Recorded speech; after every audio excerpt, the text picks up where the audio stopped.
మహారాష్ట్ర విద్వాంసులకు, కళాకారులకు, తపస్సులకు, భక్త వరేణ్యులకు నిలయం.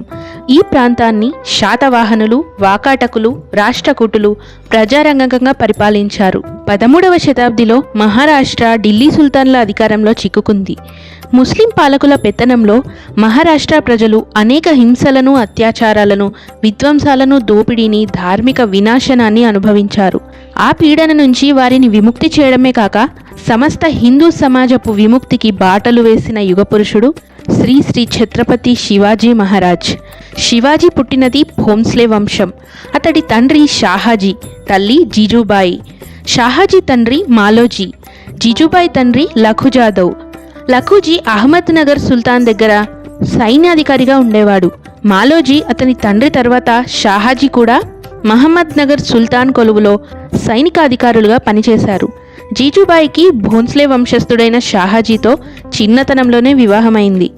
జీజాబాయికి హిందూ ధర్మం అంటే ఎంతో భక్తి. ముస్లింలు హిందూ సమాజంపై జరుపుతున్న దౌర్జన్యాలను, విధ్వంసాలను, గోహత్యలను చూసి ఆమె బాధపడుతుండేది. షాహాజీకి పూణే జాగీరు తండ్రి నుంచి వారసత్వంగా సంక్రమించింది. 1623వ సంవత్సరంలో షాహాజీ జీజుబాయిలకు ఒక కొడుకు పుట్టాడు.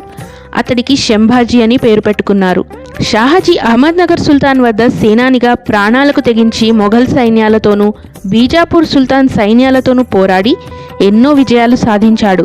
అతడి ప్రతిష్ట పెరిగిపోవడంతో ఈర్ష్యపడి సాటి ముస్లిం సర్దార్లు అతడిపై హత్యా ప్రయత్నాలు చేశారు.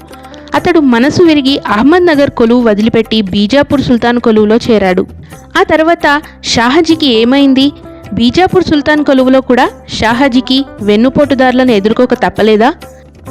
ఇలాంటి మరిన్ని ఆసక్తికర విషయాలు తదుపరి వీడియోలో తెలుసుకుందాం. వీడియో నచ్చితే లైక్ చేయండి. అలాగే మన ఛానల్ని ఇప్పటివరకు సబ్స్క్రైబ్ చేసుకున్నట్లయితే వెంటనే సబ్స్క్రైబ్ చేసుకొని పక్కనే ఉన్న బెల్ ఐకాన్ని ప్రెస్ చేయండి.